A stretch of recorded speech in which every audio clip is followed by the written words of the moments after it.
ॐ नमः सिद्धेभ्यः नमो अरिहन्ताण नमो सिद्धाण नमो आयर्याण नमो वज्झायाण नमो लोय सब्साहूण ईसु पंच नमो यारो सब पावपणासण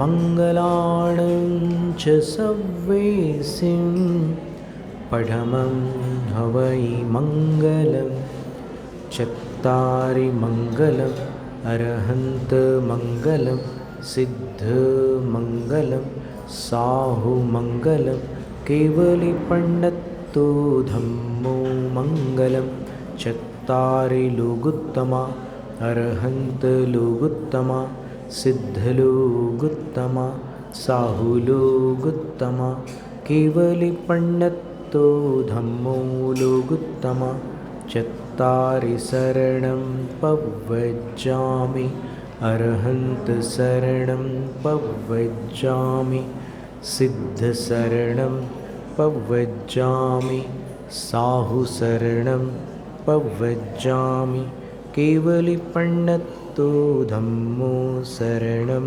पव्वज्जामि। तीन लोक तीन काल के पंच परम गुरु अरहंत सिद्ध आचार्य उपाध्याय और सर्व साधु परमेष्ठी भगवंतों को भक्तिपूर्वक नमन।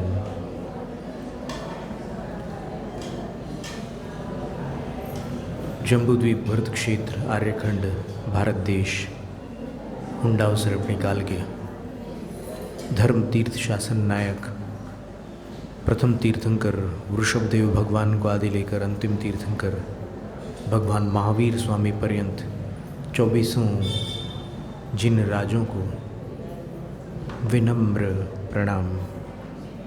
12 अंग 14 अंग बाह्य श्रुत स्वरूपा भगवती जिनवाणी सरस्वती देवी माता को भावपूर्ण वंदन। पूर्व शताब्दी के धर्म धुरंधराचार्य चारित्र चक्रवर्ती ज्ञानी ध्यानी तपस्वी परम श्रद्धेय शांति सागर गुरु राज को बारंबार तीन भक्तिपूर्वक नमोस्तु। दीक्षा शिक्षा गुरु आचार्य विद्यासागर महाराज को नमोस्तु।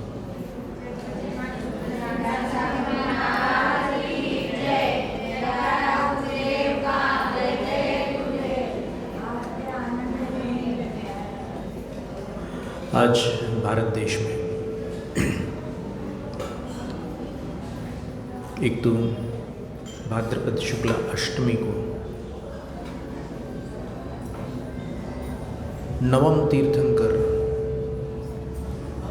पुष्पदंत भगवान अपर नाम सुविधिनाथ भगवान जो शिखर जी से निर्वाण को प्राप्त हुए हैं उनके लिए निर्वाण लाडू चढ़ाया जाता है। ये एक पद्धति है जो पद्धति आगम से बाधित नहीं होती, जो पद्धति श्रद्धा की निर्मलता और भावों की विशुद्धि में सहायक होती है, वह पद्धति निषिद्ध नहीं होती। सर्व एव हि जैनानां प्रमाणम लौकिको विधि यत्र सम्यक् हानिर्न यत्र न व्रत दूषणम। यशस्तिलक चंपू में आचार्य सोमदेव सूरी ने लिखा है कि जैन पद्धति की तो बात छोड़ दो, लौकिक पद्धति में भी जिस पद्धति के द्वारा सम्यक्त की हानि न होती हो और जिस पद्धति से व्रतों में दोष न लगते हों, दो स्थितियां सामने रखी है। पहली स्थिति है कि सम्यक्त दूषित न हो, दूसरी स्थिति है व्रतों में अतिचार आदि उत्पन्न न हो।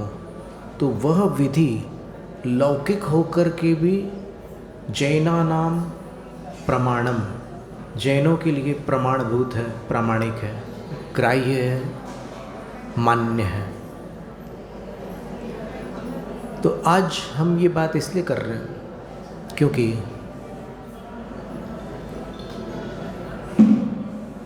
जब हम जबलपुर में थे तो पंडित सुमेरुचंद्र दिवाकर जी, जिन्होंने चारित्र चक्रवर्ती पुस्तक लिखी है, आचार्य शांति सागर महाराज श्री की जीवनी है उसमें, उनके छोटे भाई पंडित श्रेयांश दिवाकर जी पधारे थे। मड़िया जी में वार्तालाप हुआ था, तो उन्होंने 2-3 बातें हमारे सामने रखी। सबसे पहली बात, 10 धर्मों का क्रम क्या है। दूसरी बात, चत्तारी मंगलम जो पाठ पढ़ा जाता है, कौन सा पाठ सही है, ये चर्चा हुई थी। तो 10 धर्मों के क्रम की बात आज हम आपके सामने रख रहे हैं। उन्होंने हमें जो गाथा सुनाई थी, 12 अणुवेखा की 70 क्रमांक गाथा थी, 70। वो गाथा ये थी, उत्तम खम मद्दवज्जव सच्च शौचं च संयमं चैव तव चागमकिंचन्नं बम्मायदि 10 विहं होदि। अर्थ, ग्रंथकार कुंदकुंदाचार्य धर्मानुप्रेक्षा में लिखते हैं कि उत्तम क्षमा, उत्तम मार्दव, उत्तम आर्जव, उत्तम सत्य, उत्तम शौच, उत्तम संयम, उत्तम तप, उत्तम त्याग, उत्तम आकिंचन्य और उत्तम ब्रह्मचर्य, इस प्रकार मुनि धर्म 10 प्रकार का होता है। तो इसमें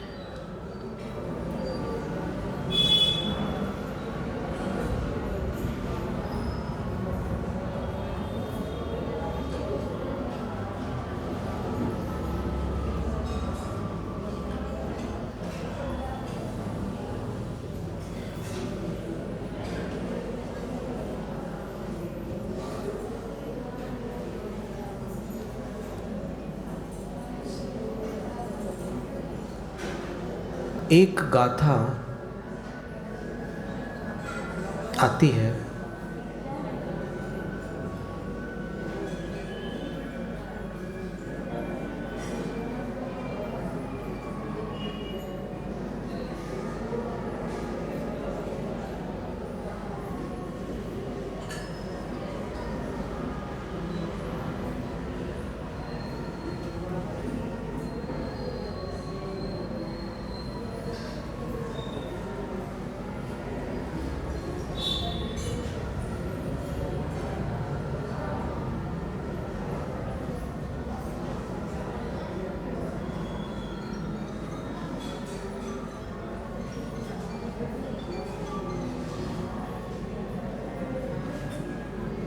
गाथा ये है,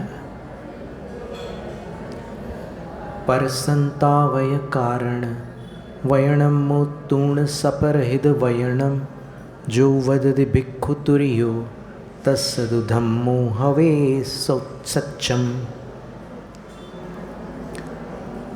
दूसरों को संताप उत्पन्न करने में कारणभूत वाणी का त्याग करके जो भिक्षु अर्थात साधु परमेष्ठी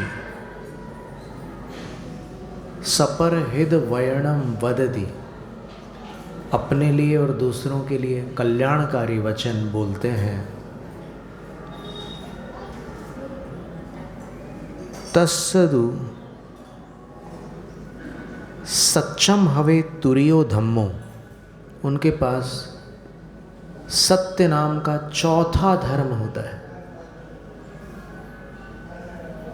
चौथा, ये शब्द कुंदकुंद आचार्य द्वारा रचित गाथा में आया है। चौथा कौन सा? सत्य धर्म। तो ये गाथा उनने हमारे सामने रखी। तो फिर हमने सोचा कि अरे हर संघ में लगभग पहले क्रोध मान माया लोभ, इस क्रम से लोभ का प्रतिपक्षी जो उत्तम शौच है उसका उपदेश होता है, उसका व्याख्यान होता है। और यहाँ तो कुंद आचार्य महाराज ने तुरियो धम्मो सच्चम हवे, चौथा धर्म सत्य होता है, एकदम साफ लिखा है गाथा में। तुरीय का अर्थ होता चौथा, तो तुरियो धम्मो सच्चम हवे, चौथा धर्म सत्य होता है। किनके? भिक्षु, भिक्षुक, साधु के।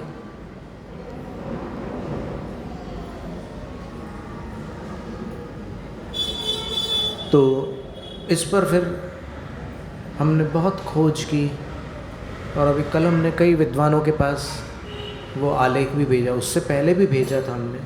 अभी कुछ दिन पहले शास्त्रीय परिषद की एक विद्वत संगोष्ठी थी, सारे विद्वान वहाँ उपस्थित थे। तो उन्होंने हमें वक्तव्य देने के लिए वहाँ पर आमंत्रित किया था, उनकी जूम मीटिंग पर आमंत्रित किया था। तब हमने यही बात रखी थी।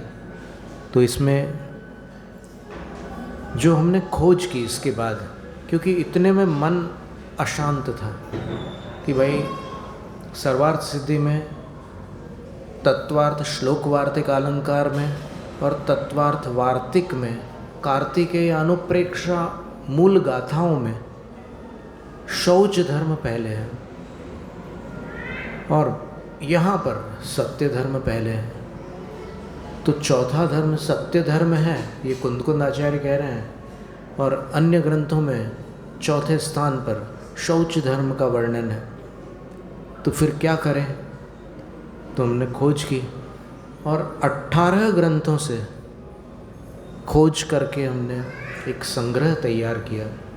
तो पंडित श्रेयांश कुमार बड़ौद वाले जो हैं, वो शास्त्रीय परिषद के अध्यक्ष हैं, उन्होंने निवेदन किया कि वो संग्रह उनको चाहिए था, वो देखना चाहते थे। तो हमने उनके पास भिजवा दिया और कल और भी विद्वानों के पास भेजा, आज भी एक विद्वान के पास भेजा, क्योंकि इस पर विवाद होना अच्छी बात नहीं है। उत्तर पुराण में सीता, सती सीता मंदोदरी की पुत्री है। पद्म पुराण में सती सीता राजा जनक की रानी जो विदेहा रानी थी उनकी पुत्री। विदेहा रानी की पुत्री होने के कारण वैदेही हो गई। कुंती पुत्र होने के कारण कौनते ही होते हैं, विदेहा की पुत्री होने से वैदेही नाम हो गया। जानकी नाम, पिता जनक थे इसलिए जानकी नाम। तो फिर अब इन दोनों में से सत्य क्या है? ये तो निश्चित है कि एक ही सत्य है। तो ऐसे प्रसंगों पर पूर्वाचार्यों का एक निर्देश है कि अगर तुम मिथ्यात्व से डरते हो और तुम्हारे पास निर्णय का कोई साधन नहीं है कि ये सत्य है या वो, इसका तुम्हारे पास साधन नहीं है, तुम्हारे पास कोई उपाय नहीं है, तो तुम्हारा कर्तव्य बनता है कि तुम दोनों का संग्रह कर लो। और जब कभी भविष्य में केवली या श्रुत केवली मिल जाए तो वहाँ पर कन्फर्म कर लेना कि यही ठीक है। अभी अगर आपके पास कोई उपाय नहीं है तो फिर संग्रह कर लो। जैसे तुलवी पंडित जी में वीर निर्माण के 4 भेद दिए हैं, काल भेद। यानी एक में कह रहे हैं कि इतने 1000 साल पहले महावीर भगवान मोक्ष गए थे, दूसरे में कोई और कालावधि दी है। तो ऐसी 4 गाथाएं दी अलग अलग, और चारों में अलग अलग कालावधि है।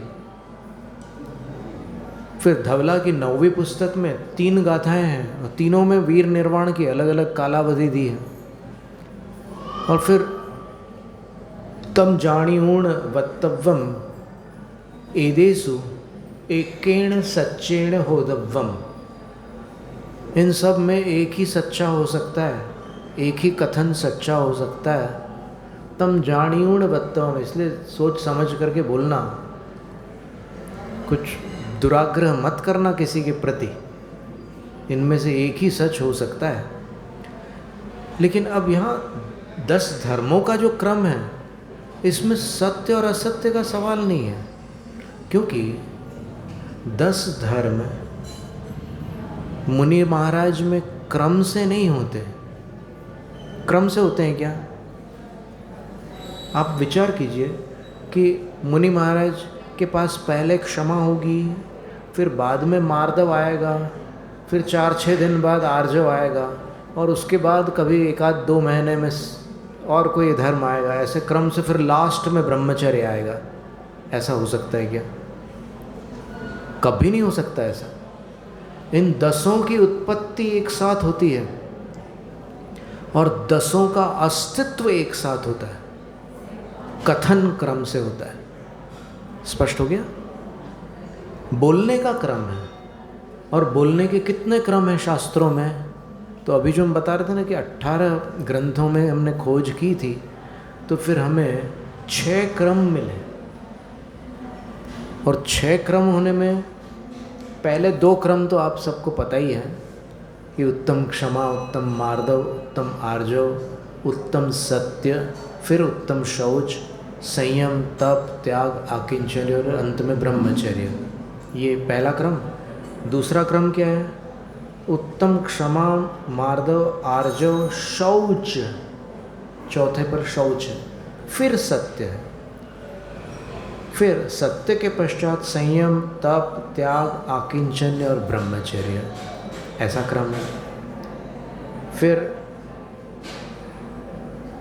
तीसरा क्रम, अब देखिए पहले क्रम के समर्थक कितने ग्रंथ हैं, इन ग्रंथों की संख्या भी सुन लीजिएगा।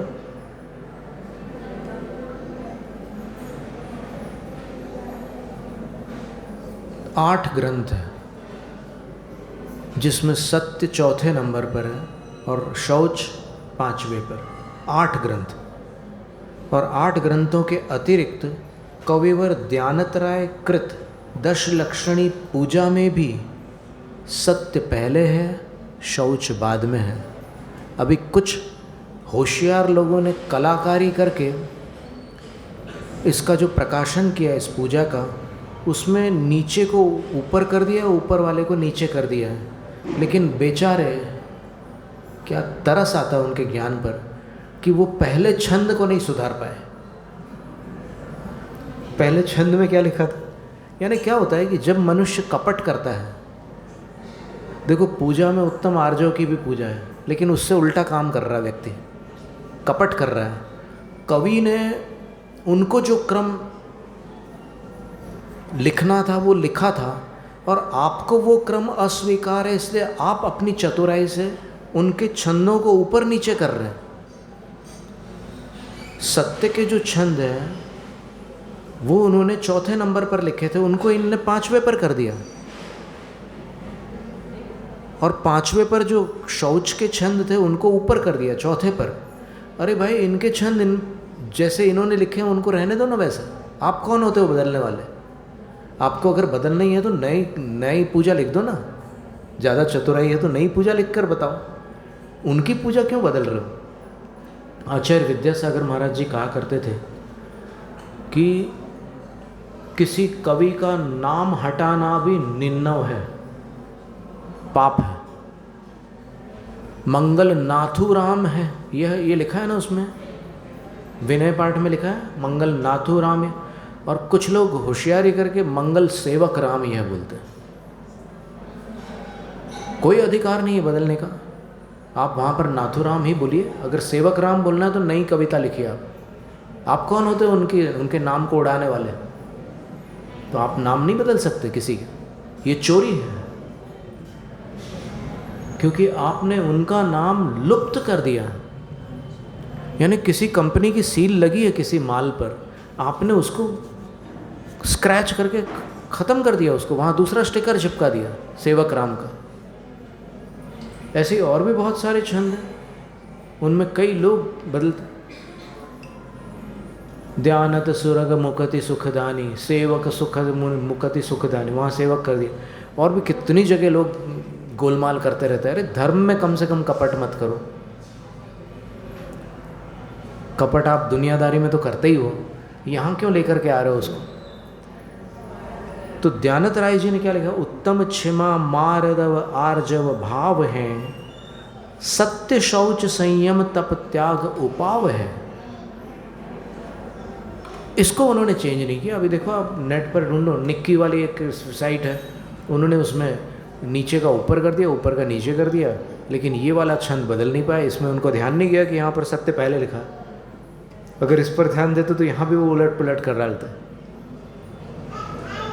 तो कम से कम शास्त्रों में हेर फेर न करें और इन काव्यों में भी हेर फेर न करें। जैसा लिखा है ठीक है, आप टिप्पणी में लिख सकते हैं।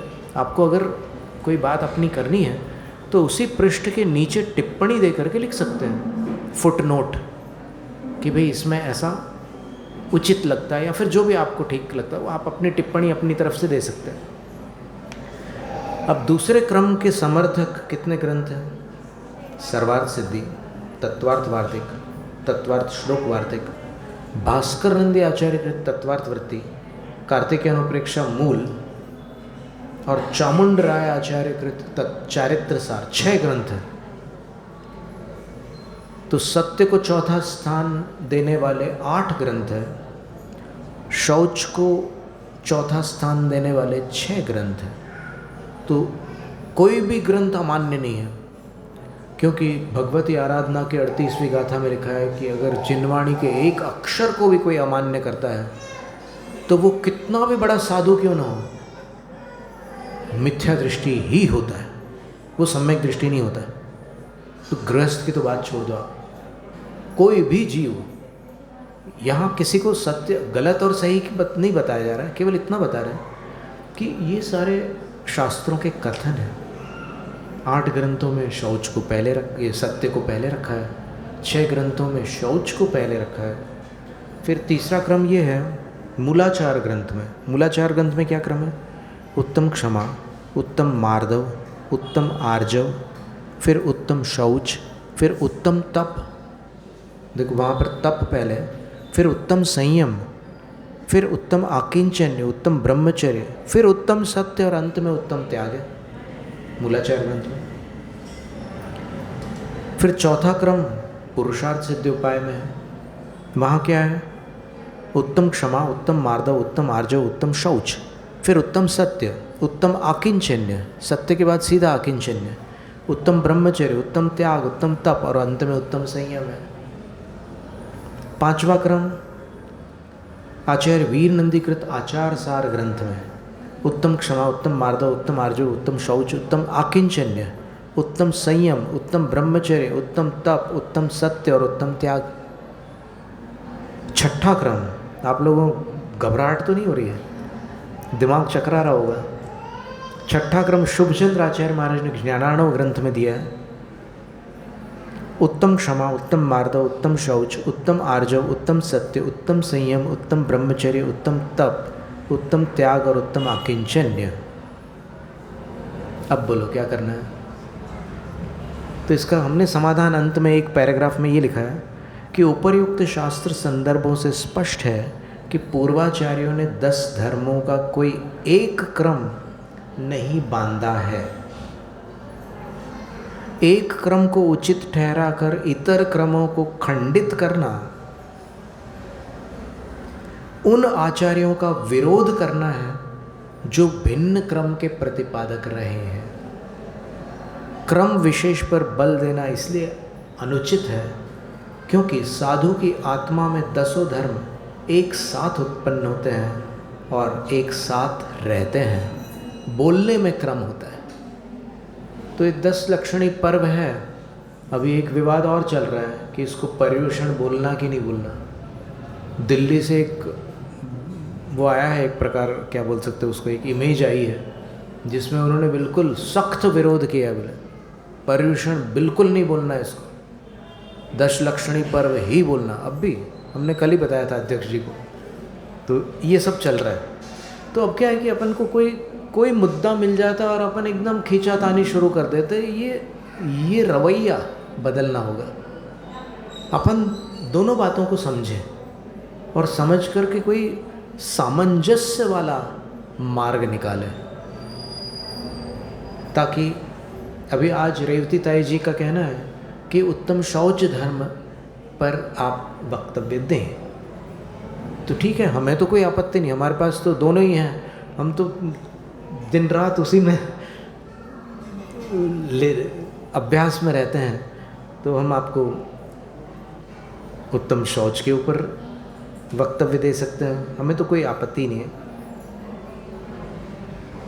फिर कभी कभी क्या होता है कि अपने संग में उत्तम शौच धर्म चलता है, अपने संग में, अरे वाह वाह वाह, क्या बात हो गई, अपने संग में। वहाँ पर वो जो पूर्वाचार्य थे उनका संग कोई संग नहीं था क्या?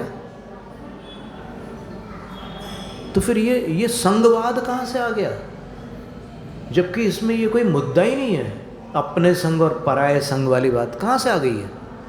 तो जर्रा सी कोई बात मिलती है अपन कषाय चालू कर देते हैं। ये क्या तरीका है? वैराग्य रागासक्ति को नष्ट करता है, और ये कषाय करना रागासक्ति का प्रमाण है कि अगर आपको ज़रा ज़रा में कषाय आती है तो आपकी रागासक्ति नष्ट नहीं हुई है, और अगर रागासक्ति नष्ट नहीं हुई है, भोगासक्ति नष्ट हो गई होगी आपकी, क्योंकि आपने भोगों का त्याग कर दिया। लेकिन भोगासक्ति से अधिक दुष्कर रागासक्ति होती है। भोगों का त्याग उतना कठिन नहीं होता जितना कषायों का त्याग कठिन होता है। कषायों का त्याग बहुत ज़रूरी है। फिर एक देहासक्ति तो होती है, शरीर के प्रति आसक्ति होती है, देहासक्ति भी छूट जाती है। सबसे कठिन रागासक्ति होती है। तो आचार्यों ने शौच इसके विषय में कहा कि ये शौच शब्द कैसे बना। सबसे पहले तो शब्द रचना पर ध्यान देना होगा। शौच का अर्थ क्या होता है?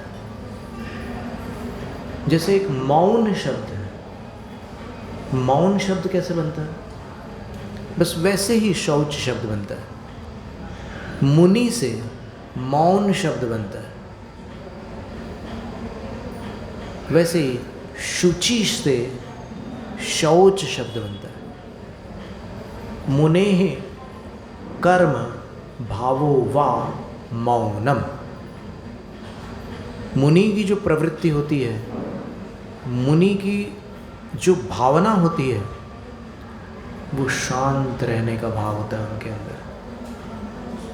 उनके अंदर बोलने की कषाय नहीं होती, उसका नाम मौन है। चुप रहने का नाम मौन नहीं है। जैसे कोई मीटिंग चल रही है, जब तक सामने वाले को मौका नहीं मिलेगा तब तक वो बोल नहीं सकता बीच में।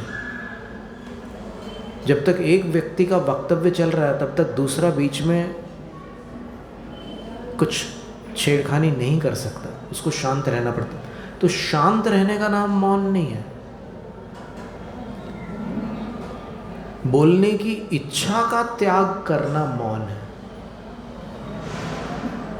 और मुनि का वही जीवन है, उनको इच्छा ही नहीं है बोलने की। वो कभी कोई धर्म चर्चा कर लेते हैं प्रसंग आने पर स्वेच्छा से, उनको कोई शौक नहीं है कि वो कुछ बोले। उनने कोई काव्य लिखा हो तो वो कविता सुनाए किसी को, क्योंकि सामान्य कवियों की स्थिति ये रहती है कि जब तक वो सुना ना ले तब तक नींद नहीं आती उनको। कोई भी नवी कविता लिखते हैं वो तो सुनाने के बाद ही उनको सुकून मिलता है, चैन पड़ता है। तो मुनि का भाव मौन है। इसी तरह शुचि, शुचि का अर्थ क्या होता है? पवित्र, है ना। शुचि का अर्थ पवित्र है, अशुचि का अर्थ अपवित्र है। तो जो शुचि का भाव अर्थात पवित्रता है, उसका नाम शौच है। अपवित्रता क्या है? लोभ लालच। आत्मा के अंदर अपवित्र क्या वस्तु है? लोभ लालच। तो प्रकर्ष प्राप्ता लोभ निवृत्ति शौचम।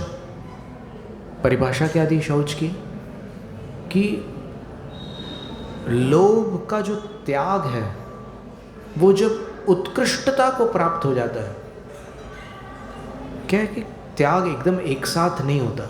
ये अंदर के जो भाव है ना वो धीरे धीरे छूटते हैं। जैसे आपको गुस्सा छोड़ना है तो आप ऐसा संकल्प कर सकते कि आज से मैं आजीवन क्रोध नहीं करूँगा। अरे भाई इतने जोश में बोल रहे हो, ये इसमें भी तो क्रोध आ रहा है थोड़ा सा। तो ऐसा नहीं होता, इसको व्यवस्थित ढंग से छोड़ना होता है, मन को समझाना पड़ता है। आचार्य जी ने कहा था एक दिन कि मन से लड़ना मत, उसको ऐसे पकड़ने जाओगे तो वो छटक जाएगा, मन पकड़ में नहीं आता। मन को समझाया जाता है, उसको संबोधन दिया जाता है, हे मन तू क्या चाहता है बोल, कितने पाप किए तूने, हे मन अब तो बाज आ, कितने कीने पाप, अब तो तू बाज आ, बहुत हो चुका। जब इस तरह से समझाते हैं तो फिर मन शांत होता है। और अपन अगर लड़ाई करते हैं तो फिर मन और आड़े टेढ़े रास्ते निकाल लेता है। जबरदस्ती करते हैं मन के साथ तो फिर मन काबू में नहीं होता। तो कहते हैं कि प्रकर्ष प्राप्ता लोभ निवृत्ति, लोभ का त्याग किया साधु ने, लेकिन अब वो त्याग जब और उत्कृष्ट होता चला जाता है तब उसको शौच कहते हैं। एकदम पवित्रता आ जाती मन में, कोई लोभ नहीं उनके अंदर, कुछ नहीं चाहते। फिर बोले कि तच्चतुर्विधम, लोभ 4 प्रकार का है। कौन से 4 प्रकार का लोभ है? तच्चतुर्विधम जीवितारोग्येंद्रियोपभोग भेदात। तत्वार्थ वार्तिक में और श्लोक वार्तिक में लिखा है कि लोभ 4 प्रकार का होता है। एक जीवन का लोभ सबके अंदर पाया जाता है, हर कोई जीना चाहता है, वो चाहे तिर्यंच हो, चाहे मनुष्य हो, चाहे देव हो। केवल एक गति है जहाँ पर जीव जल्दी निपटना चाहता है, वो है नरक। वहाँ एक क्षण भी सहा नहीं जाता, इतनी वेदना है। तो अभी हमने यहाँ अकलूज में 2 बार ऐसे प्रसंग देखे जहाँ हमें स्वयं हस्तक्षेप करने की भावना हुई, और साथ वाले जो थे उनसे भी हमने कहा कि ऐसा कुछ करो तुम। पहला प्रसंग अभी कुछ समय पहले देखा था हमने कि जब हम वहाँ निराहार के लिए जाते हैं तो वहाँ पर सूअर और कुत्ते कई बार मिलते हैं।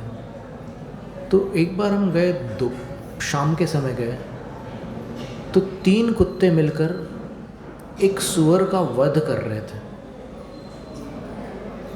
और वो चीख रहा था। ये बिल्कुल निर्दयतापूर्वक उसको नोच रहे थे। तो फिर उसको छुड़ाने की कोशिश की। फिर साथ में जो अचल भाई थे उनसे हमने कहा कि इसको बचा लो। तो बहुत मुश्किल से उसको छुड़ाया, और उसको जब छुड़ाया तो उसके हाथ पांव एकदम ढीले थे, ऐसे लंगड़ाते हुए चल रहा था। फिर इनको दूर करने के लिए उसको कुछ और आवाज़ वगैरह करनी पड़ी, लकड़ी वगैरह दिखानी पड़ी, पत्थर फेंकने पड़े। फिर वो तीनों दूर हुए और अंततः वो बेचारा बच गया, जैसे तैसे बच गया। और आज सवेरे हमने देखा, हमें ऐसा लग रहा था कि ये सूअर किसी का क्या बिगाड़ते हैं, ये उस योनि में है तो वो अपना उस तरह से जीवन यापन करते हैं, सब दुनिया भर की गंदगी खाते रहते हैं। पर ये कुत्ते कितने क्रूर हैं जो उसको जान से मार रहे हैं। उस दिन हमारे मन में ये भाव था। आज हमने एक दूसरा दृश्य देखा जिससे हम अचंभित हो गए कि एक कुत्ते का बच्चा था, उस पर लगभग 8-10 सूअर उसको नोच रहे थे। तो पहले तो हमारी समझ में ही नहीं आया कि ये क्या कर रहे हैं वहाँ झाड़ियों में। फिर हमने उठ कर के कुछ आवाज़ें निकाली, तो फिर वो सारे सूअर हमारी तरफ देखने लगे और फिर हमने उनको भगाने की कोशिश की, तो वो थोड़ी दूर भागे लेकिन फिर आ गए। हमें पता नहीं था कि वहाँ कुत्ते का बच्चा है। फिर उधर से 4 लोग निकले, उन 4 में से किसी एक ने समझ लिया कि ये किसी जानवर को मार रहे हैं, तो उनने 3-4 पत्थर फेंके, तो वो थोड़ा पीछे हटे। लेकिन उसके बाद फिर वो जब तक उनके पास जाकर उनको नहीं भगाया तब तक वो झुंड अलग ही नहीं हो रहा था, तो उनने भगा दिया उनको। तो भगाने के बाद फिर हम वहाँ गए, देखे हमने घास थी, तो जैसे तैसे पैर रख कर बचा करके बीच में जो थोड़ा मिट्टी वाला स्थान था उस पर पैर रख कर हम गए सामने, तो उसकी आंखें ऐसे खुली हुई थी, छोटा सा कुत्ते का पिल्ला था और वो हमारी तरफ देख रहा था। तो हमने उसको नमोकार मंत्र सुनाया और फिर हम वापस आ गए। तो हमारी समझ में ये आया कि कोई किसी से कम नहीं हो, कुत्ते भी उतनी कषाय कर रहे हैं और फिर ये भी उस योनि में उतनी कषाय करते हैं। मौका मिलता है दोनों ही कषाय करते हैं। तो बड़ी मुश्किल से ये जिन मार्ग जीवों को प्राप्त होता है। देखो आप, एक सुअर की कथा अपने रत्नकरण श्रावकाचार्य में है कि उसने मुनि की जान बचाई थी, मुनि की रक्षा की थी और शेर से लड़ गया था। और उस लड़ाई में शेर और सुअर दोनों की मौत हो गई थी। सुअर मरकर देवगति में गया था और शेर मरकर नरक। मुनिराज तो समता भावी थे, उनकी बात ही अलग थी। तो 4 प्रकार के लोगों में पहला लोभ है जीवन का लोभ। अपने जीवन के लोभ के पीछे, ध्यान से सुनना इस बात को, मनुष्य विदेश में जाकर ऑपरेशन करवाता है और डॉक्टर जो बोलता है उसको करने के लिए तैयार होता है। रिवाइटल नाम की अगर दवाई दे दे, जो नॉन वेज दवाई है रिवाइटल, तो फिर उसका भी सेवन कर लेता है। जान बचाने के लिए ले लो, क्या करें। जीवन का लोभ इतना खतरनाक होता है कि मनुष्य मर्यादा को भूल जाता है। अपना जीवन बचाने के लिए वो कुछ भी कर लेता है। अपनी रक्षा के लिए कुछ करना अलग बात है, लेकिन यहाँ पर खान पान की बात चल रही है कि अपने खान पान की खानदानी मर्यादा को भंग करके अभक्ष का सेवन कर लेता है, और ऐसे अभक्ष का कि जिसको छूना तक पाप है। दूसरा है आरोग्य का लोभ। हेल्थ के लिए भी मनुष्य कितना कुछ कर डालता है। कई कुछ इंजेक्शन्स भी लेते हैं, स्टेरॉइड्स वगैरह के, ताकत बढ़ाने वाले। कुछ और प्रकार के टॉनिक्स लेते हैं जिनमें अल्कोहल और जिनमें और भी नाम लेना योग्य नहीं है यहाँ पर, प्राणिज पदार्थ होते हैं, उनका सेवन कर लेते हैं। एडेक्सोलिन विटामिन डी के लिए, विटामिन ए के लिए, वो शार्क मछली के तेल से बनी हुई दवाई का भी सेवन कर लेते हैं। तो ये सारी चीज़ें ये गृहस्थ जीवन में ही वर्जित है। जिन चरणों शरणमुपयाते त्याज्यम, जिन्होंने जिनेंद्र भगवान के चरणों की शरण को अंगीकार किया है उनके लिए त्याज्य है ये। व्रतियों की तो बहुत दूर की बात हो गई, उनके लिए त्याज्य है ये। अर्थात जो जैन हैं वो भी इन वस्तुओं का सेवन नहीं करते। आरोग्य का लोभ। फिर इंद्रियों का लोभ। इंद्रियों का लोभ भी ऐसा रहता है कि कर्णेंद्रिय है, चक्षुरेंद्रिय है, घ्राणेंद्रिय है, जिह्वा इंद्रिय। अभी देखिए अब एक सेरेब्रल मलेरिया होता है, ब्रेन का मलेरिया।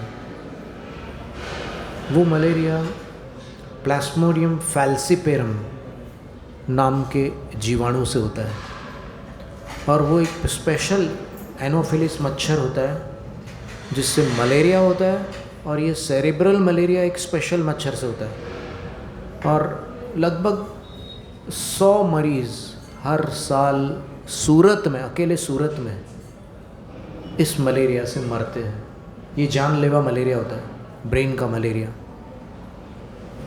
और इसका अगर समय पर उपचार न किया जाए तो जान चली जाती है।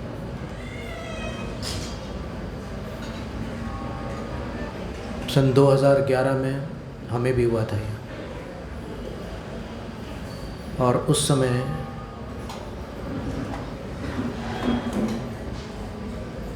उपचार लेना पड़ा था। फिर आचार्य से हमने प्रायश्चित भी लिया था। तो प्रायश्चित का जो पत्र था उसको पढ़ करके आचार्य ने बोला कि 1/4 प्रायश्चित हो गया है। कल जो बात निकली थी ना प्रायश्चित के बारे में, तो वो आचार्य के मुख से उस पत्र को पढ़ करके ये शब्द निकले थे कि 1/4 प्रायश्चित हो गया है, बाकी जब मिलेंगे तब दे देंगे, ऐसा बोला था उन्होंने। तो ऐसी कई बीमारियां होती हैं, पर कभी कभी उसमें क्या होता है कि वो फैल्सिपेरम की अगर आपने दवाई खाई तो कान में हल्का सा बहरापन आता है, तो वो भी हमें अनुभव है उसका कि कुछ महीनों तक कानों में ठीक से सुनाई नहीं देता। फिर ये जो कोरोना होता है, कोविड-19 डेल्टा वायरस जो होता है, उसका अगर शरीर में प्रकोप हो जाता है, कोरोना के कई वेरिएंट्स निकले, 64 वेरिएंट्स लगभग बताए थे डॉक्टर्स और साइंटिस्ट ने। तो संयोग से अभी यहाँ महाराष्ट्र में हमें कोरोना भी हो गया था। तो कोरोना में क्या होता है, डेल्टा वेरिएंट अगर आ जाए तो स्वाद आना और गंध आना बंद हो जाता है, एनोस्मिया बोलते हैं उसको।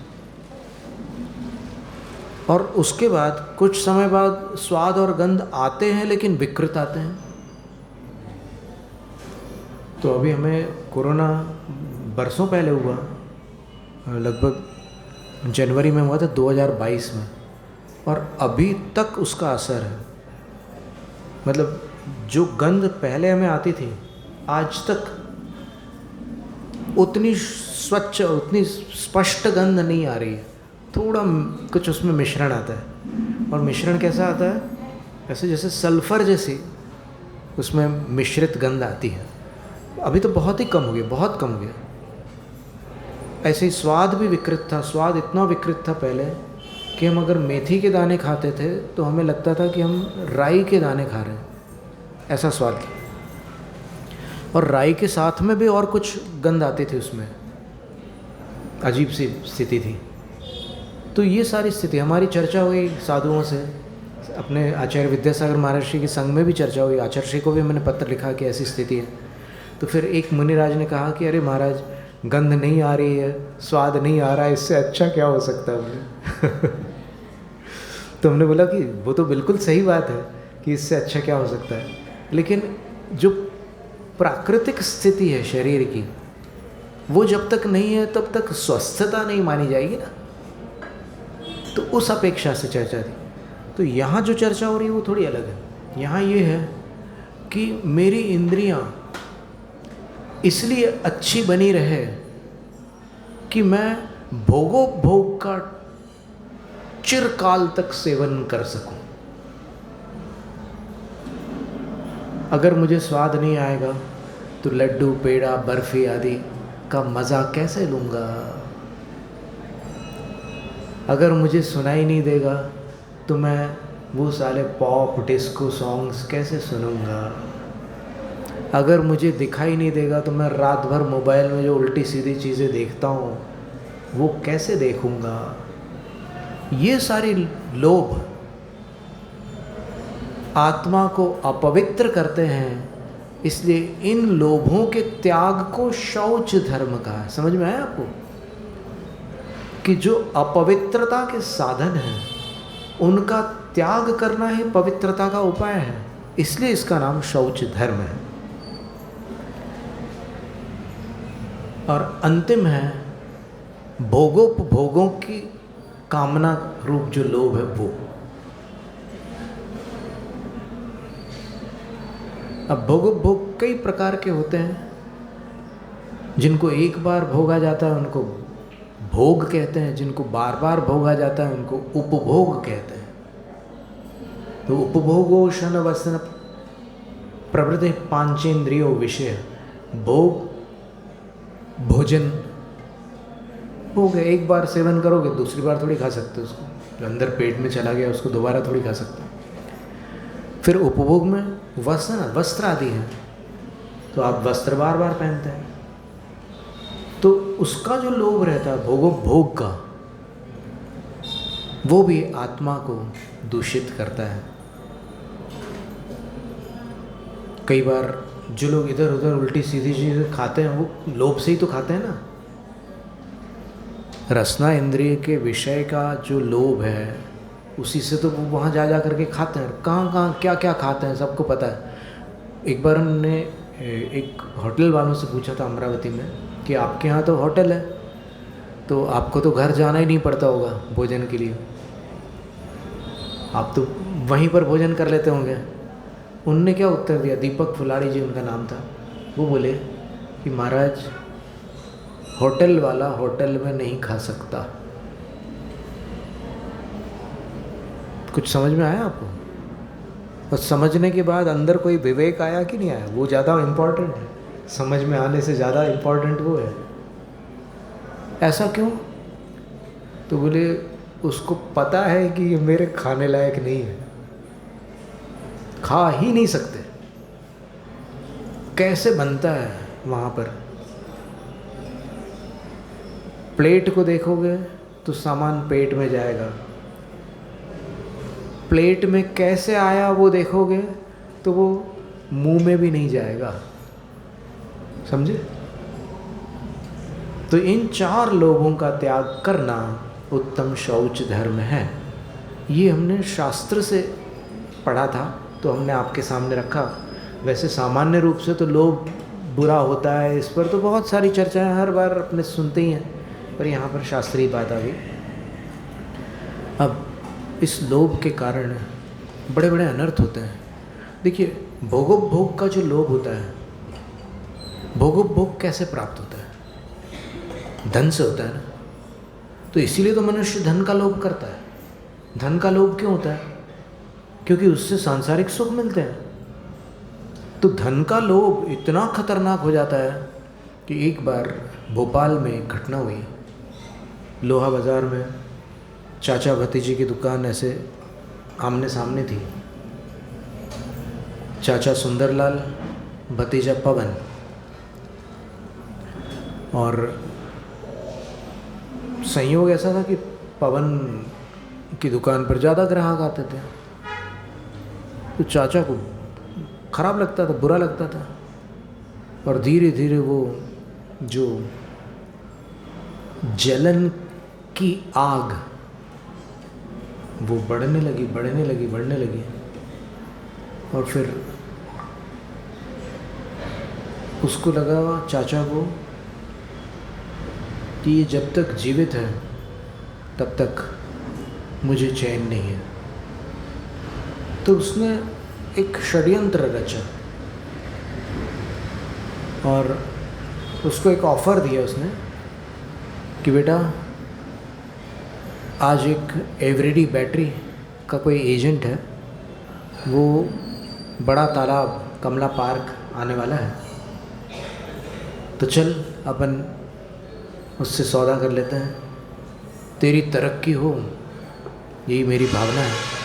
अरे बोले चाचा जी,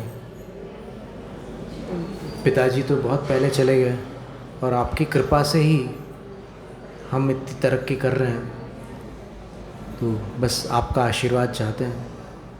तो फिर चाचा ने आशीर्वाद दिया और बोला कि शाम को रेडी रहना। और शाम को उनने तैयारी कर ली और ऐसी सेटिंग करी, ऐसा षड्यंत्र था कि उसमें एक तांगा, उस समय घोड़े के तांगा, ये 1967 की बात है, 67 की घटना है। वो घोड़े के तांगे चलते थे ज़्यादा शहरों में प्राय करके। ये ऑटो, टेम्पो, रिक्शा वगैरह भी चलते थे, कुछ कम मात्रा में थे, लेकिन तांगे बहुत चलते थे, रिक्शा भी बहुत चलते थे। तो उन्होंने हरियाली अमावस के दिन, श्रावण अमावस्या को, यहाँ पर आषाढ़ अमावस्या होती है, एक तांगा पकड़ा और 2 लोग और साथ में थे उनके, वो इनके मित्र थे पवन के, लेकिन उन्होंने कुछ माल देकर, पैसे देकर, रिश्वत देकर उस षड्यंत्र में सम्मिलित किया था। और जब वहाँ पहुँचे वो कमला पार्क, तो तालाब, भोपाल का तालाब बहुत बड़ा तालाब माना जाता है। बोलते हैं कि एशिया का सबसे बड़ा तालाब है। इतना बड़ा तालाब है कि आप 18 किलोमीटर तक चले जाओ तो भी वो तालाब चलता रहता है, बहुत बड़ा तालाब। तो कमला पार्क पहुँचे वो, कमला नेहरू जी के नाम से वो कमला पार्क था। तो वहाँ पहुँच करके पंप हाउस के पास चले गए वो। एकदम सन्नाटा रहता है वहाँ, पंप हाउस के पास कौन जाता है? बाकी पार्क में दूसरी जगह लोग बैठते हैं और फिर जो भी करना है करते रहते हैं। तो शाम को गए, दिन ढलने का समय था। तो इसने देखा कि कोई एवरेडी का एजेंट तो दिख नहीं रहा है, क्या बात है? तो बोले थोड़ा और आगे चलते हैं। तो वहाँ आगे गए, पानी, तालाब का पानी पास में था। तब इन्होंने वहाँ से कुछ पाइप उठाए और पत्थर भी उठाए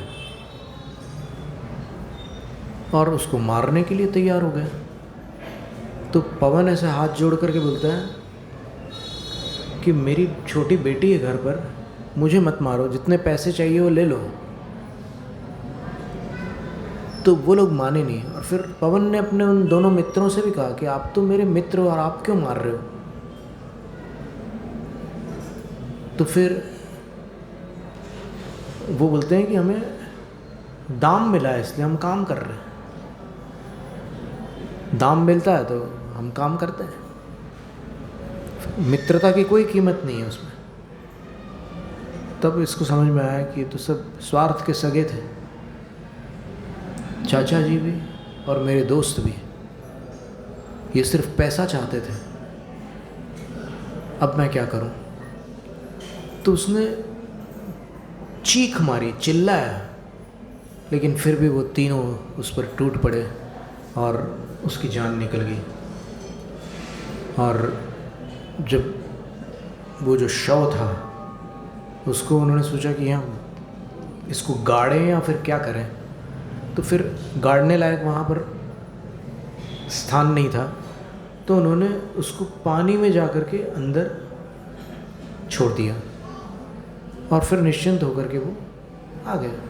और उधर घर पर जब इतनी आधी रात हो गई तब भी वो आए नहीं।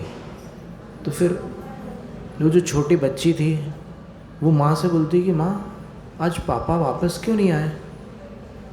तो माँ बोलती कि आ जाएंगे, चिंता मत कर। फिर जब वापस नहीं आए तो फिर चारों तरफ खलबली मच गई, सब जगह चर्चा हो गई कि वो नहीं आए। और घूमते घामते वो चाचा भी वहीं आ गया। बोले कि क्या हो गया? बोले कि वो आए नहीं वापस। तो फिर एकदम हड़बड़ी में उसके मुंह से निकला कि शायद कमला पार्क तरफ हो।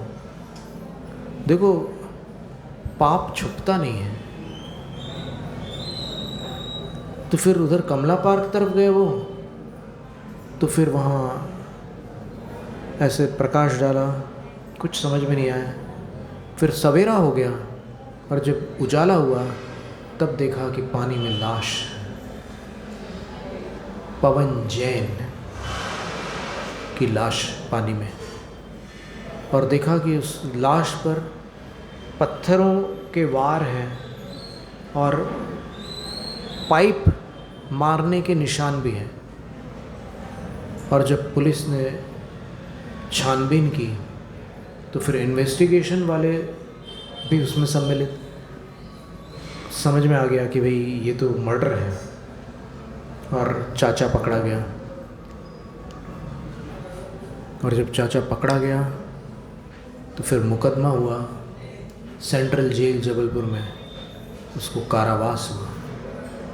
और कारावास में उसके शरीर में कैंसर हो गया चाचा के, और कैंसर में भी कीड़े पड़ गए शरीर में, जीते जी शरीर में बदबू आने लगी, तो उसको अलग सेल में रखा गया, और ऐसे भोजन भी ऐसे नीचे से डालना पड़ता था उसके दुर्गंध के कारण। तो फिर चाचा को अब पश्चाताप हुआ कि अरे।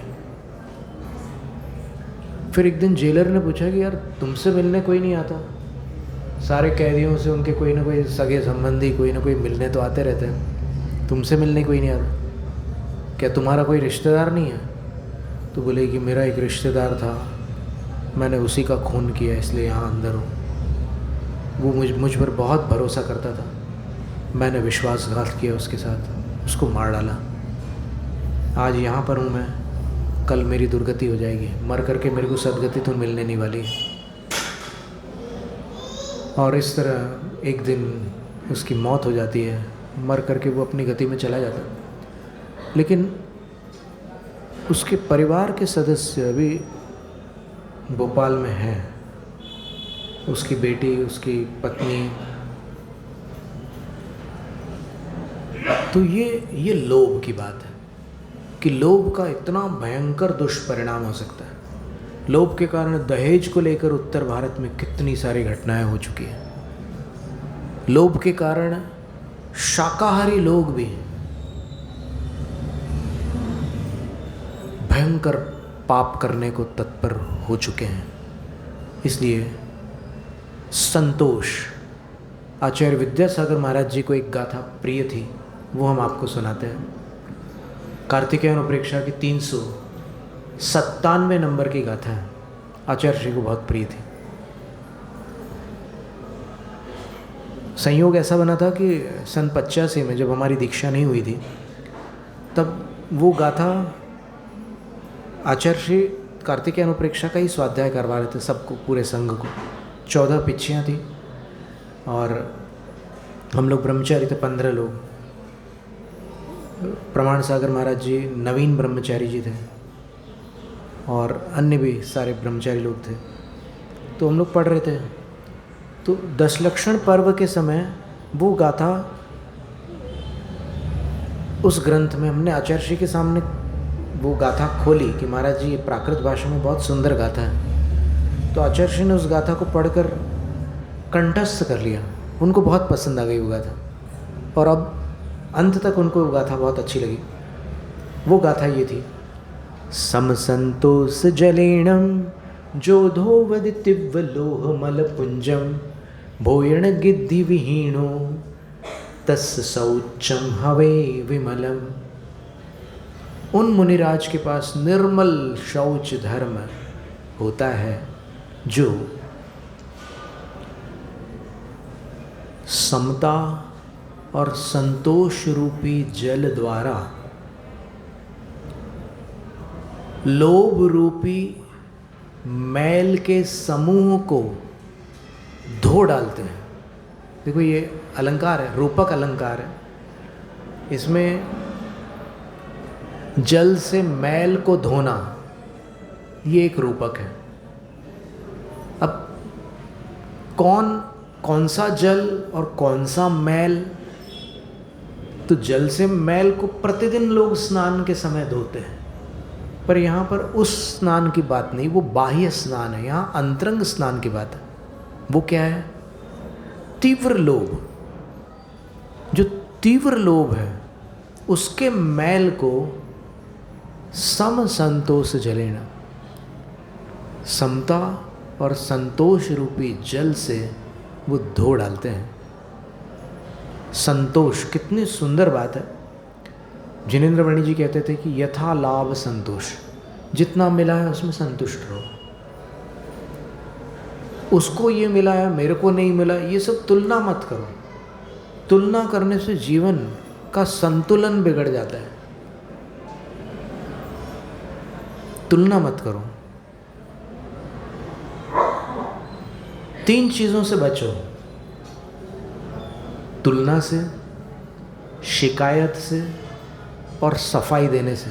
अगर तुम साफ हो तो सफाई देने की आवश्यकता नहीं, और अगर मैले हो तो सफाई दोगे तो मायाचारी है। सफाई मत दो। अगर साफ खुला स्पष्ट जीवन है तो फिर क्या सफाई देना? जो है वो है, किसी को जो समझना है समझता रहे, सफाई देने की आवश्यकता नहीं। तुलना मत करो। तुलना करने से क्या होता है कि अपने अंदर लोभ जागृत होता है, या फिर कलुषता आती है कि मेरे साथ अन्याय हो रहा है, उसके साथ कितना पक्षपात हो रहा है, ये सारी बातें आती हैं। उसकी गाड़ी उस कंपनी की है, मेरी गाड़ी इस कंपनी की है, ये तुलना की है, तो फिर दिमाग खराब हुआ। ये रे वो इतना पैसे वाला कैसे बन गया, दिमाग आउट। तो ये चाचा भतीजा की जो सत्य घटना थी, उसके आधार पर अपन अपने मन को निर्मल बना सकते हैं और तीव्र लोभ से बचने का पुरुषार्थ कर सकते हैं। शास्त्रों में और भी कथा आती है, एक पिण्याक गंध की कथा आती है। वो इतना लोभी था कि वो राजा को किसी खंडहर की सफाई करवानी थी, तो उसने कर्मचारी लगा रखे थे। तो खंडहर की सफाई में क्या, वहाँ के पुराने ईंट थे, काले काले पड़ गए थे। वो ईंटें गाड़ियों में, बैलगाड़ियों में भर भर करके, वो कहीं डंपिंग ग्राउंड होता है ना, जहाँ पर ये ऐसी चीज़ें फेंकी जाती है, वहाँ डलवा रहा था। तो फिर ये लुब्धक सेठ, उसको कहीं से एक ईंट मिल गई, वो गाड़ी बैलगाड़ी से गिर गई थी, और वो ईंट उसको वो घर लेकर के आ गया। और घर ला करके उसने सोचा कि ये ईंट अच्छी है, पैर घिसने के काम आएगी। तो वो पैर घिसने लगा, और पैर घिसते घिसते ईंट थोड़ी सी घिस गई तो अंदर से गोल्ड निकला। तो उसका मन ललचा गया और उसने ईंटों को इकट्ठा करना प्रारंभ कर दिया। घर में ढेर लग गए ईंटों के, और फिर घर वालों को पता नहीं कि ये क्या कर रहे हैं सेठ, ऐसी काली काली ईंटें इकट्ठा कर रहे हैं, क्या इनका दिमाग क्या हो गया पता नहीं। और फिर उसने कहीं व्यापार के लिए बाहर जाना पड़ा, तो अपने पुत्र से कहा कि पुत्र, तुम ईंटें इकट्ठा करना जारी रखना, मैं आता हूँ। गया व्यापार के लिए। तो